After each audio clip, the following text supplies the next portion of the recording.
Welcome back. We look at the very first topic on network security. Network security. So we're going to look at what we call access control lists. And access control lists, other than controlling the quality of service in your network, it is also greatly used to improve your network security. So we're going to see how. So ACL principles and configuration. So rapid network development brings challenges to network security and the quality of service. So access control lists are closely related to network security and quality of service QoS. So by accurately identifying packet flows, we already looked at what a data flow is in the previous chapter. On a network and working with other technologies, ACLs can control network access behaviors. So they can be used to control network access behaviors. They can also be used to prevent network attacks and improve bandwidth utilization, thereby ensuring network environment security and quality of service reliability. So this course describes the basic principles and functions of ACLs, types and characteristics of ACLs, basic composition of ACLs, ACL rule ID order, usage of wildcards, and ACL configuration. So by the end of this chapter, you should be able to describe the basic principles and functions of ACLs. So principles and functions of ACLs. You should also be able to identify the types and characteristics of the different types of ACLs, basic composition of ACLs, and ACL rule matching order, and how to use wildcards in ACLs. Very important concept. And we're also going to do some basic configuration of ACLs. So ACL overview. So in the previous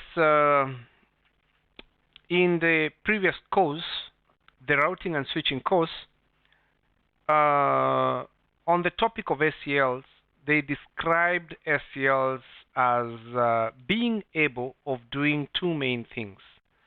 One of them is filtering what we call restricted traffic. So ACLs, they are used for filtering traffic. So there's what we call restricted traffic and there's what we call interesting traffic. So filtering traffic is one of the things that it does. So to filter traffic. So two types of traffic: restricted traffic and interesting traffic. Now, restricted traffic is traffic that is supposed to be either blocked or allowed to pass through. So a good example of restricted traffic is what we're having in this particular scenario here. Now here, in your network, you have two departments. You have the R&D department, and you also have the president's office, the CEO's office. Now, the R&D is on VLAN 10, president is on VLAN 20.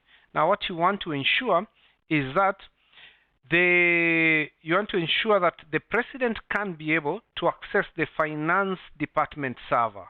This one here, but these guys on the R&D department should not be able to access this particular component. So that bit of allowing some traffic to pass through or access some parts of your network and others not to, that is the concept of restricted traffic. Now the other bit is on the bit of interesting traffic. Now with interesting traffic, you want to identify certain packets so that you can be able to apply some, let me call it maybe components. You want to apply some components on those particular packets. Now, for example, you may configure interesting traffic in such a way that, now maybe I should just go back a little bit. This particular access control list is configured on the router's interface, on the router's interface. So on this router, so we can be able to configure that these guys from VLAN 10 cannot be able to access the financial department server.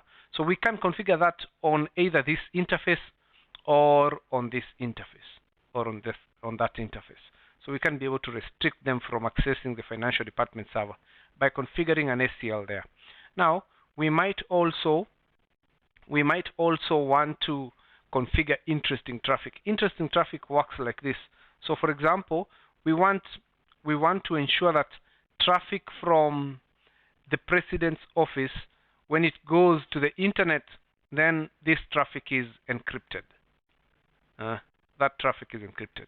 Otherwise, we want traffic from the R&D department, for example, to go out to the internet as plain text. So that is what we call interesting traffic. So on this router, we will configure it and be able to identify packets that are coming from the president's office and do some encryption before we send that data out to the internet. So that is what we call interesting traffic. So this one, we encrypt this data. Encrypted. On the other hand, this one here, this one, we just want it to go as plain text. Plain text, for example. So that is what we call interesting traffic. Now, I have already explained this. Of course, it is important that you secure some part of your network so that you can improve the confidentiality of those particular resources, like, for example, the finance department server. Also, as we can see on this particular example, you might want to restrict traffic from outside your network from accessing components from within your network. So, for example, you don't want anyone from the internet coming in to access your financial department server. So to do that, again, you might need to configure an access control list. And also, it is important that you restrict what people from outside can access so that you can, for example, control the spread of viruses into your network and so on and so forth. So those are just but some of the ways in which you can use access control list. You can also use access control list to control network bandwidth, to provide other packets with more bandwidth compared to the other packets. So, for example, you want to ensure that packets from the president's office will be processed faster by the router, given more bandwidth and network resources compared to packets that are coming from the R&D department. So that's what we are calling quality of service. So other than security, access control lists can also be used to filter traffic in order to ensure quality of service. Okay. So an ACL is a sequential. An ACL is a set of sequential rules, meaning they're following each other, composed of permit or deny statements. So an ACL matches and distinguishes packets. Now, some of the applications of ACLs are captured here, but before we look at that, when we talk of matching and distinguishing packets, most of the time we do it via information on the IP header, such as the source IP address, the destination IP address, the protocol type, or information on the TCP or UDP header, such as the source and destination port numbers. Other than that, we also have another type of ACL called Layer 2 ACL that looks at the information on the layer 2 header, the Ethernet header, for example, the source and or destination MAC address. So those are some of the details that we use to identify and distinguish packets. Now, ACLs can be used to what we call match IP traffic. After matching the IP traffic by identifying it using these parameters we've mentioned here, then it can now be used with other technologies. For example, what we call the traffic filtering technology. Traffic filtering technology is what allows what we called restricted traffic. So either permitting or restricting certain traffic from going through certain parts of your network. So that is what we call traffic filtering. In this particular course, we will use traffic filtering to describe ACLs. We will not use the other technologies. Otherwise, when we learn about network address translation, you will see that in order to identify packets which we need to perform NATing on, then we need to define an ACL. It's also used for routing policy, firewall policy, and also quality of service, among others. So if you want to learn more about this, please look at my HCIP videos. I have videos on traffic policing and quality of service, which you can be able to see how ACLs are used to identify those packets. Okay. So let's now look at the basic concepts and working mechanisms of ACLs. So on this particular slide, we just want to see the ACL composition. So an ACL consists of several permit or deny statements. Each statement is a rule. Each statement is a rule. Each statement is a rule of the ACL. Permit or deny in each statement is the action. So we have rules which have actions that correspond to the rule. Okay, so let's go through this. So when you're creating an ACL, you have to type in the command, for example, ACL, then number, and then you give it a certain number. That number is referred to as the ACL number. ACL number. Now after that, we will see how ACL numbers are actually dictated with the type of ACL that you want to create. So after the ACL number, you have to type a statement like rule 5, permit, source, then a source IP address, and what we call a wildcard mask. So we have what we call the rule ID. So the rule ID here is this number that you're seeing here, 5, 10. So rule 5, rule 10, rule 15. That is what we call a rule ID. So because an ACL might contain several rules, then each rule is identified by a certain number. So that is what you call the rule ID, a certain unique number. Okay. Then after the rule ID, the second thing that you enter after that is the action. So the action can be one of two, either permit or deny. Permit or deny. Permit or deny. So you see permit, deny. This rule number 15 has a permit clause. So that's what we call the action. After the action, we have what we call the matching option. How do we identify these packets? So in this particular example, we have what we call a basic ACL. A basic ACL uses the source IP address to identify packets. So here we have the keyword source, then we have the network address 1.1.1.0, and we have the what we call wildcard mask, which I'm going to explain in a short while. Wildcard mask. Now, these rules that are created by the user are referred to as user-defined rules. Now, at the end of each ACL, we have the very last rule, whose action is usually deny, as you can see, deny. So this rule is normally hidden at the end of the ACL, at the very end. So if your packet does not meet, any of the rules, then the final rule that will be applied will be this one, the deny. So normally, to ensure that other packets can be able to go through, we normally use the last user-defined rule that we write normally is a rule that is called permit any. So, for example, we say rule number maybe 100. Then we can say permit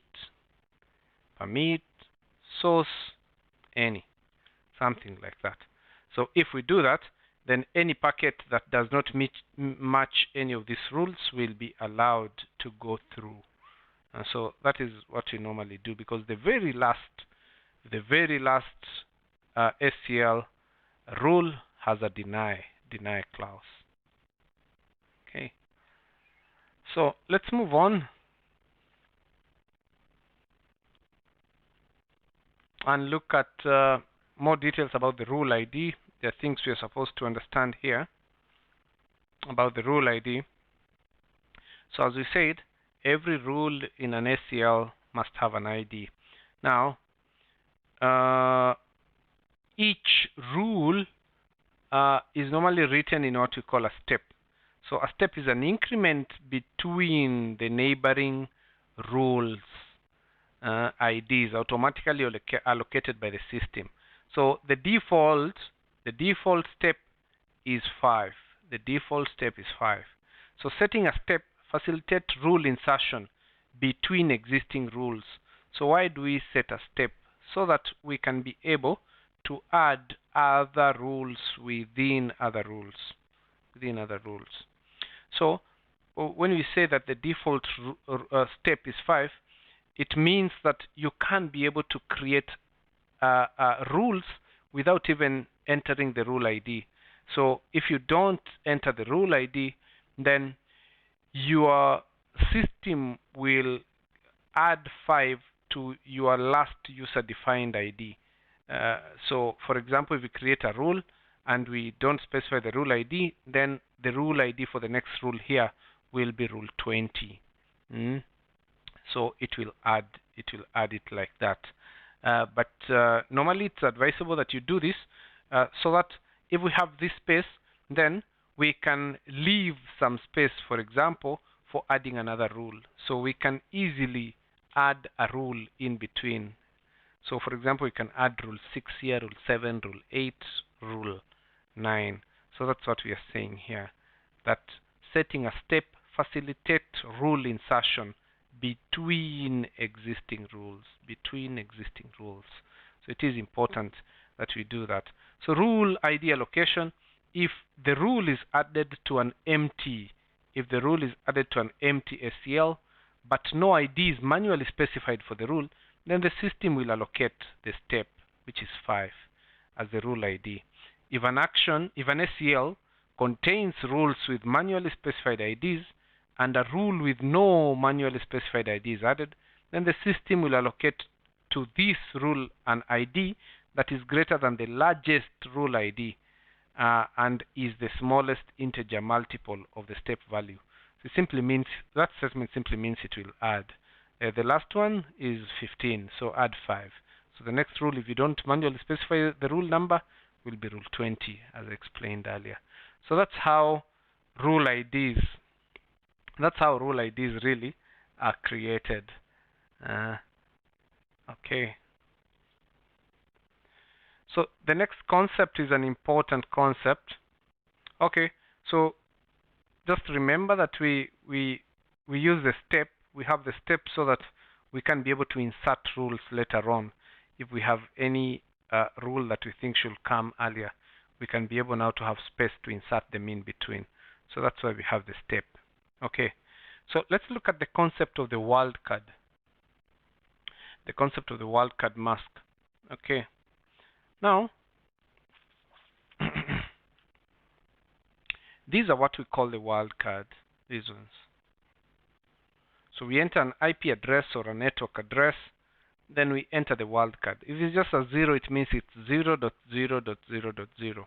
Now, a wildcard is a 32-bit number, that indicates which bits in an IP address need to be strictly matched and which bits do not need to be matched. Now, a wildcard is usually expressed in dotted decimal notation. Dotted decimal notation, as a network mask is expressed. However, their meanings are different.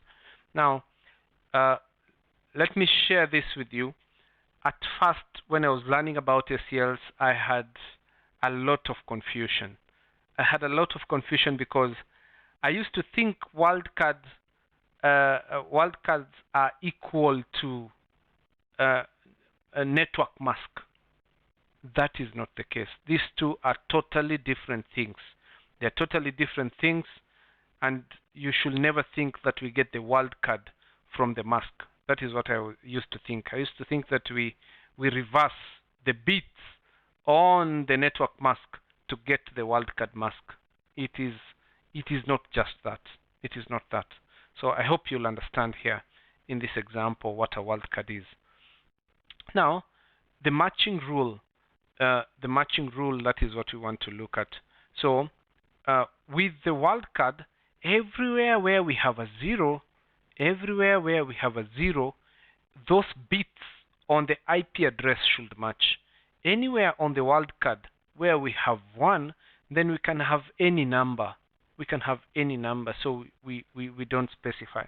So this is how the IP address and the wildcard is used to match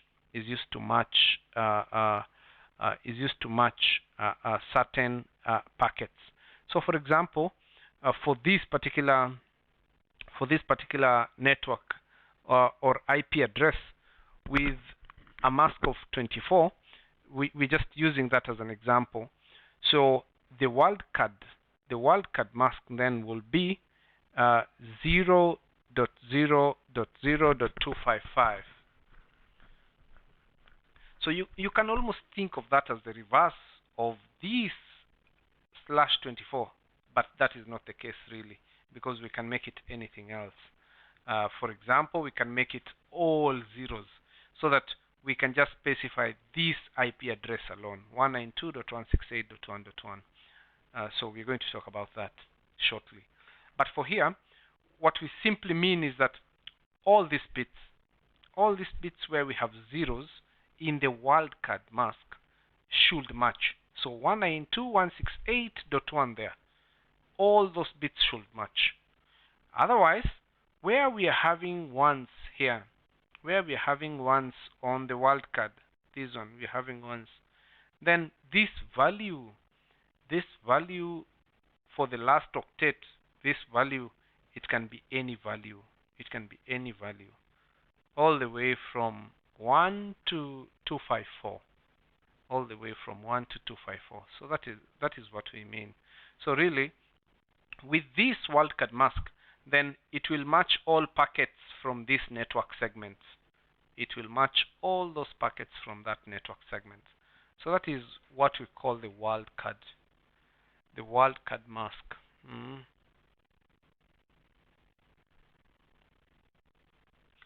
Okay, so let's have a look. For example, at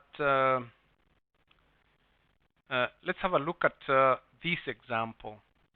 So this example here, rule number 5, we are having source, then this IP address 10. So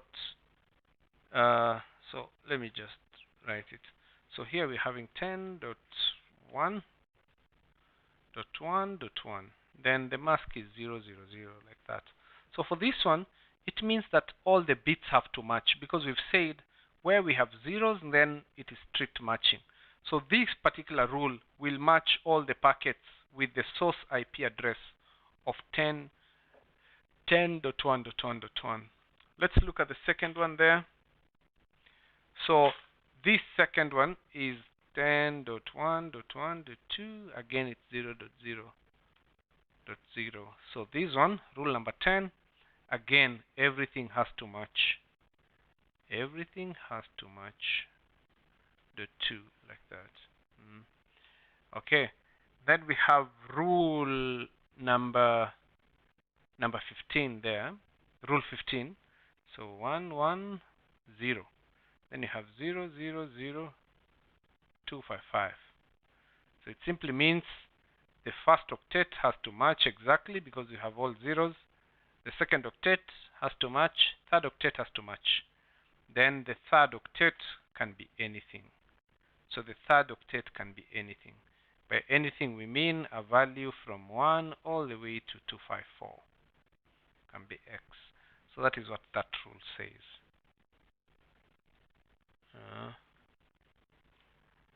Okay. So let's look at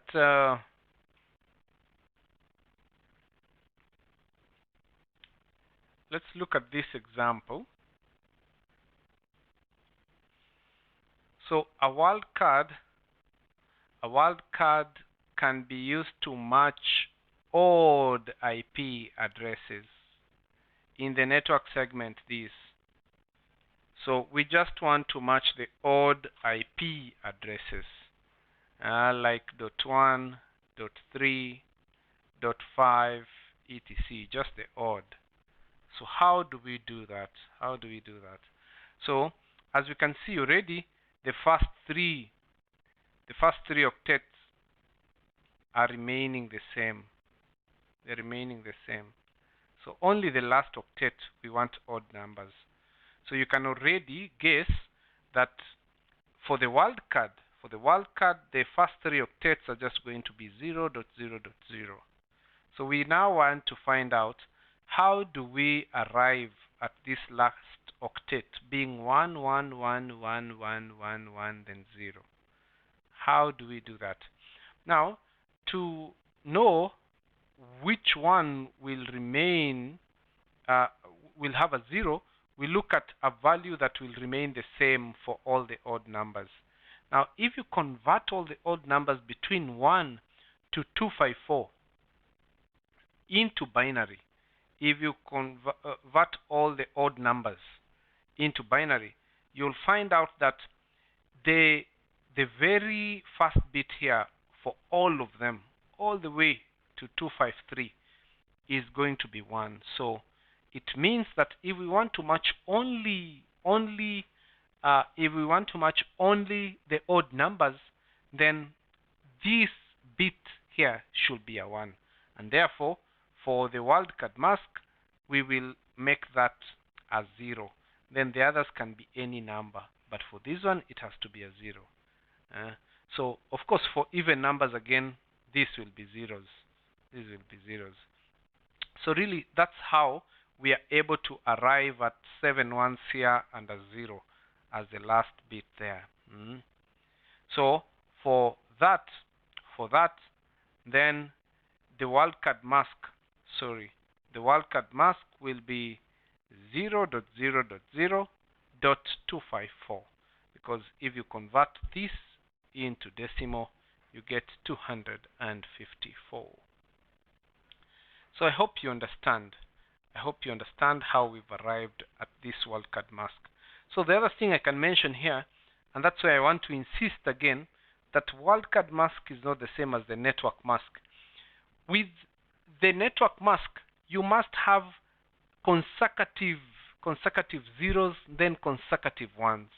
But you can see that with the wildcard, we can have zeros, then we have ones, and then again we have 0. So this is not possible with the network mask. So they are different. Okay, now we have special wildcard masks. There are 2 of them. The first one is used to match exactly a single IP address. So that is when you have a wildcard mask that has all zeros. So it can only match a single IP address. A single IP address. For example, 192.168.1.1. So you can also write that as 192.168.1.1, then just a 0 instead of 0.0.0.0. So that one is also allowed. Now the other special wildcard mask is one that is used to match all the IP addresses. You use all zeros for the source IP address and all ones for the wildcard mask. So that means that it's going to match all the IP addresses. So don't forget that one. And it's also equal to what I showed you in the previous slide, to the any. So it's just to match all. Okay. So classifications of access control lists. We have five ways in which we can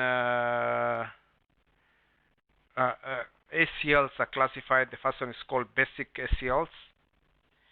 Basic ACLs, when you're creating them, you use numbers between 2000 to 2999. Basic ACLs are easy. They only use the IP header information, and most of the time just the source IP address. But it can also use the fragmentation information and things like the time ranges. Then we have advanced ACLs. When you're creating an advanced ACL, you use an ACL number between 3000 and 3999. Now, other than the IP header information, advanced ACLs can also take up the TCP header information or UDP header information, such as the source and destination port numbers. Then we have layer 2 ACLs. As you might already have guessed, it uses the source and destination MAC address, and also layer 2 protocol types. When you're creating a layer 2 ACL, you create it using an ACL number between 4000 and 4999. Then we have user-defined ACLs. User-defined ACLs range between 5000 for the ACL number to 5999. It defines rules based on the packet headers, offset, character string, and mask, and user-defined character strings. Then we have user ACL, which ranges from 6000 to 6999. So read more about user-defined and user ACL. Now, ACL can be classified also based on the identification method. Remember, this classification was based on the rule definition method. Are we matching using just the layer 3 information, or layer 3 and layer 4, or layer 2, and so on and so forth? But this one here, you can create an ACL by giving it an ACL number between these ranges, depending on which type of ACL it is, or you can also give it a name. Names are used so that you can be able to easily remember. You can be able to easily remember an ACL. Now, whenever you use a name, you also have to give it a number. But in case you just give it a name and you don't give it a number, then your system will automatically allocate a number for your ACL. So that is what you need to understand. So numbered ACL, they'll use these value ranges. Named ACL, they'll have a name and also a number. Okay, so we're going to see that when we configure basic ACL at the very end of this chapter. Now,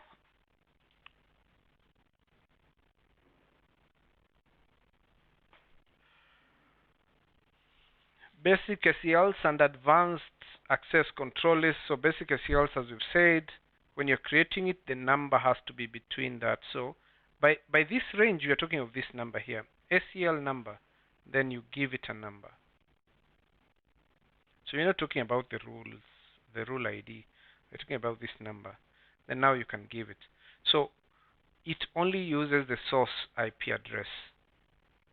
So source, then an IP address, then the wildcard. Then we have the advanced. Advanced, you use this. So for example, ACL 3000. So that's an advanced ACL. So expect questions around ACLs in the exam. Like they give you ACL 3001. They ask you, is this basic? Is this advanced? Is this layer 2, etc. So you have to remember the number ranges. Okay.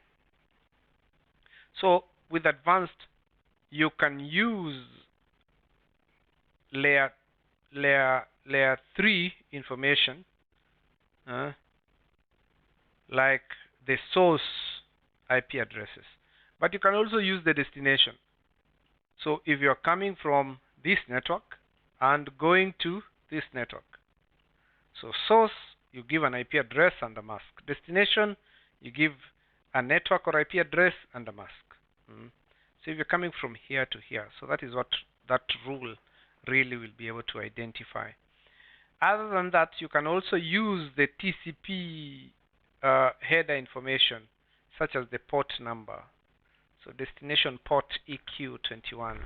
So you want to identify if you're coming in with TCP port number 21 and you're coming from this source IP and you're going here, then we are going to allow you. So permit is the action.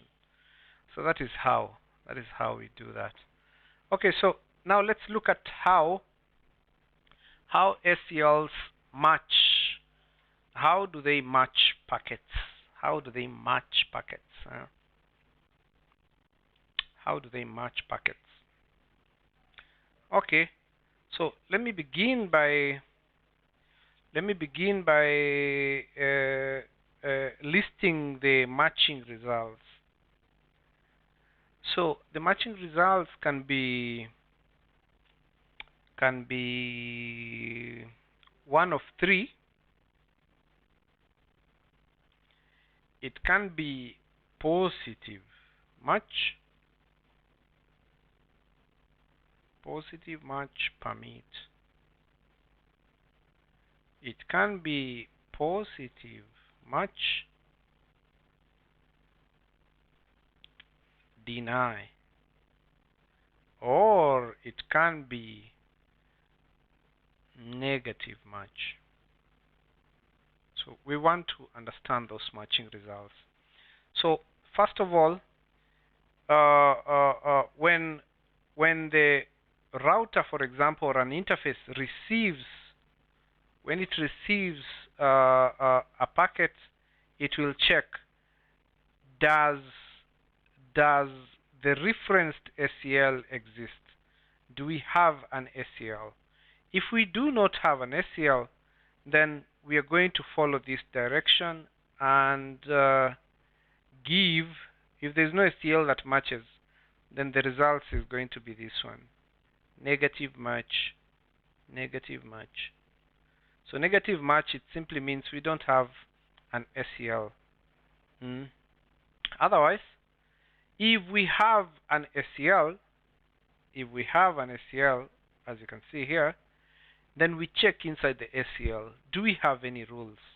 If we don't have rules, again, we end here. We don't have rules, no. Then with the results would be negative match. After negative match, we just come to the end. We come to the end of the ACL, of this flow chart. Okay, otherwise, if we have rules inside it, then we analyze the first rule. So we look at the very first rule. Now, does this rule match? Does this rule match? Does the source, for example, and the mask match this packet? So, if yes, so let's follow this route. If yes, what happens? We check, is the ACL action permit or deny? Okay, let's go with the permit. If it's permit, then the ACL matching results is permit. So that is what we call positive match permit. Positive match permit. Otherwise, if it's deny, then the ACL matching result is deny. So that is what we call positive match deny. So if it's deny or permit, at the end we apply the action, whether deny or permit, and we end. Otherwise, if that rule does not match, remember we were from here, analyze the first rule. If that rule does not match, so it's a no, we check, are there remaining rules? If yes, we go to the next rule and analyze it. So by analyzing it, really, we are coming back here to match the rule and either answer yes and follow that path, or no and follow this path again. So that is how the ACL rules are, this is the flowchart of how the ACL operates. Okay. Now, as you might have already seen, the matching will stop once a rule is matched. Matching will stop once a rule is matched. What do we mean? Okay, so analyze the first rule. Analyze the first rule. Analyze the first rule. So if it's a yes, we come this way, then we come this way, then we stop. So we don't look at any other rule. We don't look at any other rule. If it's a no, we come here. Are there any other rules?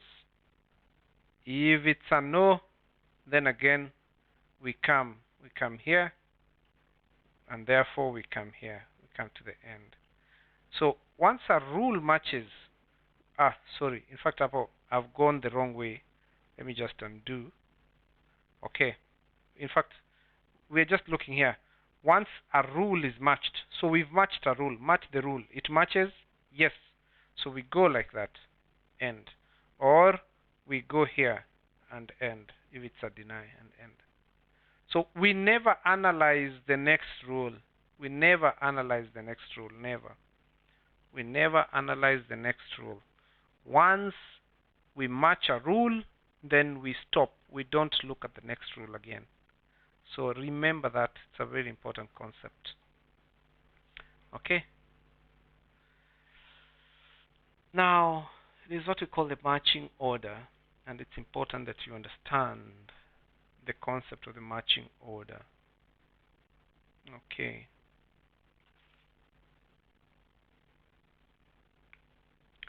Now, we have two matching orders.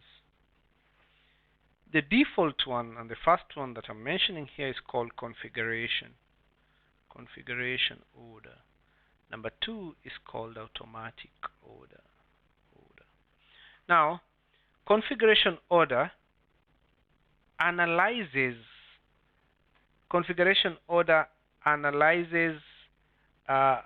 rules, ACL rules, in ascending order of the rule ID. So the rule with the smallest ID is processed first. So for example, if you have ACL 2000, then it will look at rule number 1, then rule number 2, then rule number 3, 4, and so on and so forth. So that is what we call the configuration order. By default, Huawei devices uses the configuration order to match rules. On the other hand, we have a more accurate method that is called automatic order. Automatic order uses a method we call the depth first search principle, which is out of the scope of this particular course and has not been described here. But you can read further in order to understand automatic order. But no information at this stage has been given about how it operates. So those are the two ways. But for now, we'll just be concentrating with the configuration order because that is what is used. Okay.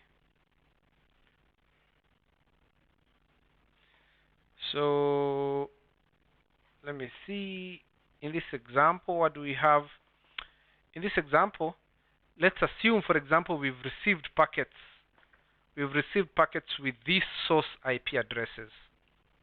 And we've configured a basic ACL on our router with these rules, rule 1, 2, 3, and 4. So we want to see how many of these packets are going to be permitted. How many of them are going to be permitted? So let's look, for example, the first one here, 1.1. So the router is going to look at ACL 2000, then look at rule number 1, permit source. So permit source, and then 1.1, 000, okay. So this packet matches this rule. Then it's going to come and look at the action. Is it a permit or deny? Permit, okay. So if it's permit, then we allow you. We allow you to go. So that's what we call, that's how the router matches. We allow you to go. Okay. Then we have the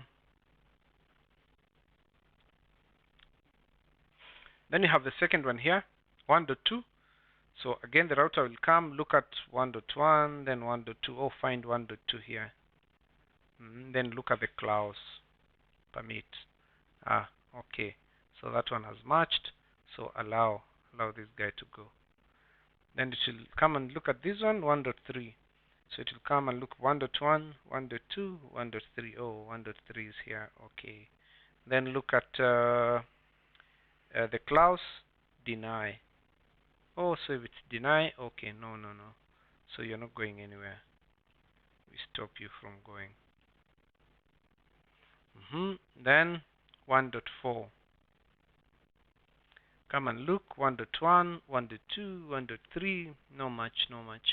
Then the last one, 0.0.0.0, and then all ones. So this is the permit any.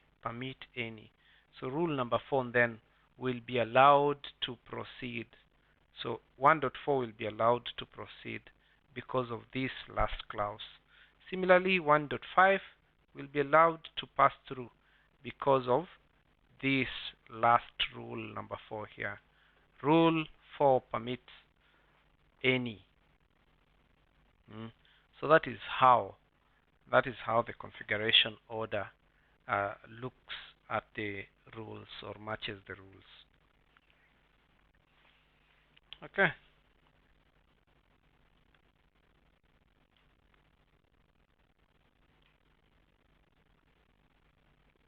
So when you configure an ACL, please remember that the ACL is not going to be used alone. ACL have to be used. It has to be used together with other technologies. In this particular training, we are focusing on the traffic filtering technology. Traffic filtering. Now, with traffic filtering, you can configure an ACL to filter traffic either on the interface that will receive that particular packet, or the interface that is supposed to forward further that particular packet. When you configure it here, it's called the inbound direction. When you configure it on the outgoing interface, then it's called outbound, the outbound direction. So this is what you're saying. It's coming like this. The data packet is coming like this. If the ACL is going to be checked on this interface, that's what we call the inbound direction. Otherwise, if you're going to let the router process it, then find the outgoing interface. Then you do the filtering on the outgoing interface. You do it here. And that is what we call the outbound direction. So please remember that. So let's look at this graphic that explains the difference between inbound and outbound ACL processing. So as we said, when we configure on the inbound direction, then we are configuring it here on this interface. So the data packet will be received. It will be received. Then the router on that interface will process it. Is the ACL applied to the interface inbound direction? If yes, then it's going to check. It's going to check here. Does the ACL permit the data packet? If no, it's going to discard the packets. If we do not have an ACL configured on the inbound direction on that interface, then it's simply going to forward it for routing, so that the routing table can be checked. Otherwise, does the ACL permit the data packet? Yes, again, forward it out now to the routing module so that it can be sent towards the destination network. So that's what we call the inbound. Otherwise, we have outbound. With outbound,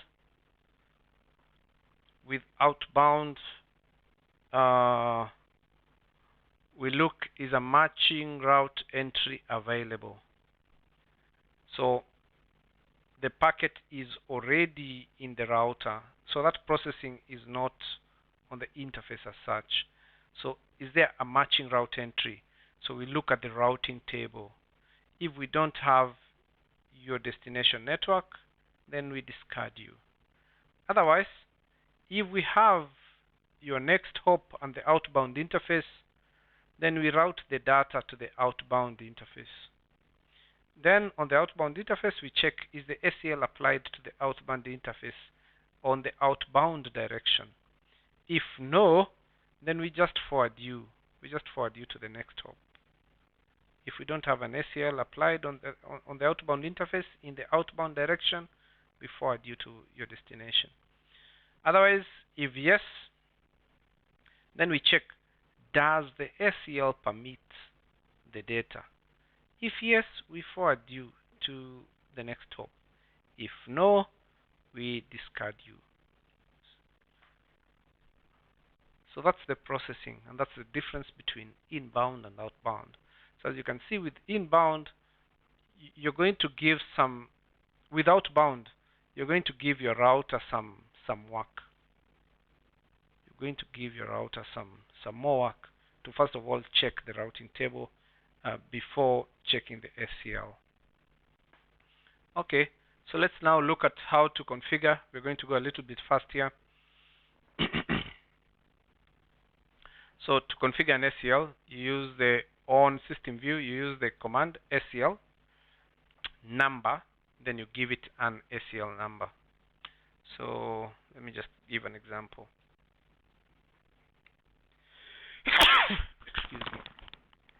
Excuse me. Okay. So maybe you're on R1. So you just type ACL number 2000, for example, to create a basic ACL. Then you can also configure the matching order by using the command, but this one is optional. Matching order config. You don't need to do this because by default it uses the configuration order. Okay. Otherwise, you can also configure an ACL name. That is what you're seeing here. ACL name, and you can also give it a number. So as an example, so you have R1 there on system view, then you type ACL precedent. ACL, then name. And then you give it the name, for example, precedent, like that.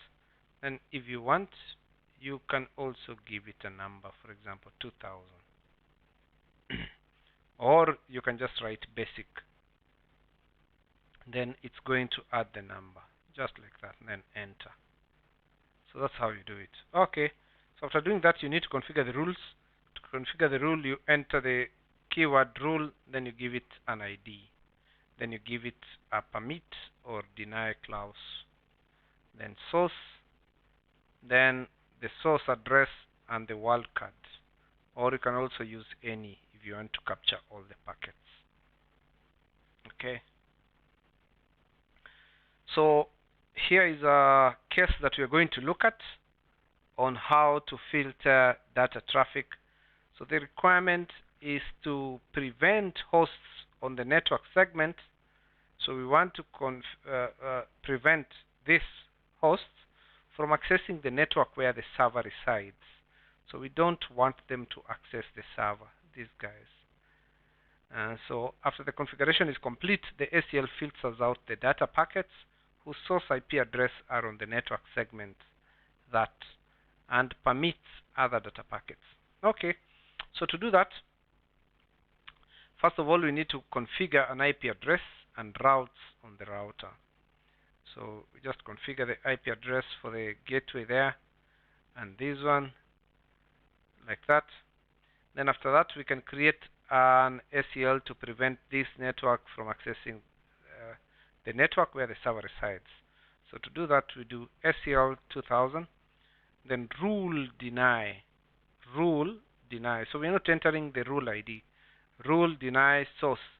Then we enter the network address and this particular mask. Wildcard 0.0.0.255. So anyone coming from this network segment will not be able to access, will not be able to pass through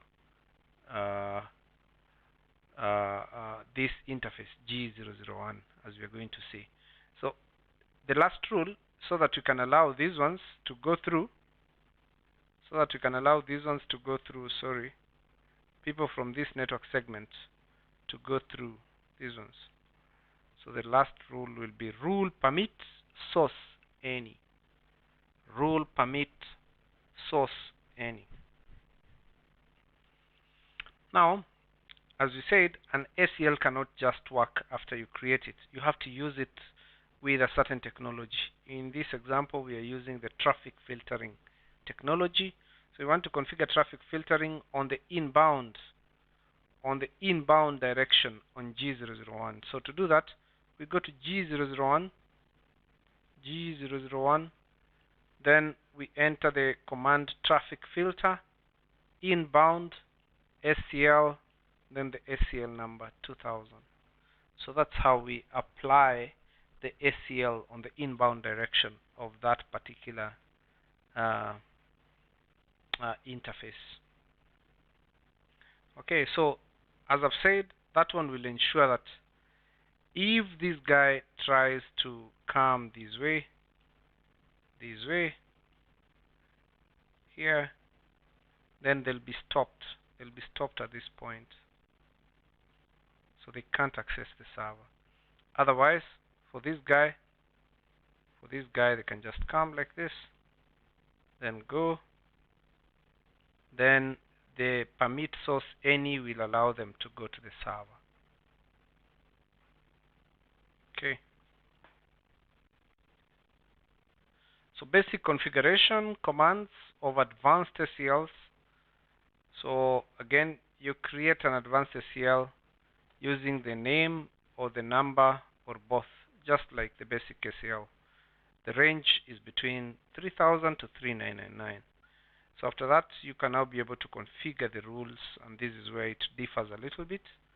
So for the rules, you can use the IP protocol header, or you can use the TCP header. So when you're using IP header, you can use things like destination address, or source IP address, or you can use time ranges, or DCSP or TOS, quality of service parameters, on the IP header, or the precedence. So those are some of the things you can use. When you're using the TCP, then you can use the port numbers, or the range, source and destination. You can also use the TCP flags. like acknowledgement, fin, and sin to filter traffic using the TCP header. So this is another example. This particular example uses an advanced ACL to prevent user hosts on different network segments from communicating. So in this case, the departments of a company are connected through the router. To facilitate network management, administrator allocates IP addresses of different network segments to the R&D and marketing department. So you can see marketing is on 10.1.2.0/24, and these one are on 10.1.1/24. So these are different network segments. So the company requires that the router prevent the user hosts on different network segments from communicating to ensure information security. So we don't want the R&D guys to communicate with the marketing department. So that's what we want to prevent. We don't want them to communicate. Okay, so to do that, we'll configure the IP addresses on the router, which we have configured, as you can see here. Then the next thing is to create an advanced ACL. So to do that, you use ACL, then the number of the ACL. It will take you to the ACL view. Then you can put in a rule, like rule deny IP source. So we want to deny anyone coming from this network if their destination is, so if you're coming from the .1 network and you want to go to the .2 network, so we want to deny. So that's the rule, we want to deny. Okay, then we'll go ahead and create another ACL, ACL 3000. So rule deny if you're coming from the .2 network and you're going to the .1 network. Now, after creating those two ACLs, we need now to apply them. We need to apply them in the inbound direction on their respective interfaces. So, for G001, we apply the ACL 3001 using the same command as we used in the basic ACL. Traffic filter inbound ACL 3001. So this one will ensure that if you receive any packet on this interface, it's coming from 10.1.0 network, wants to go to 10.1.2.0 network, discard it. Similarly, on G002, we apply the ACL 3002 in order to prevent marketing department packets that are headed to the R&D department. Okay, so ladies and gentlemen, thank you for your time. That is the end of this particular chapter. I hope you enjoyed and learned how ACLs work and how to configure them. Find time and go through these two questions. And I think it is important to insist that ACLs are used with other technologies such as firewall, routing policy, quality of service, and also traffic filtering. In this particular example topic, we've just focused on traffic filtering.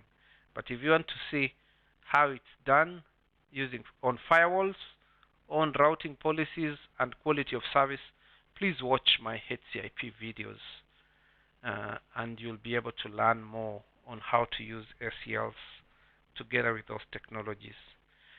So ladies and gentlemen, thank you very much for your time. Asanteni sana.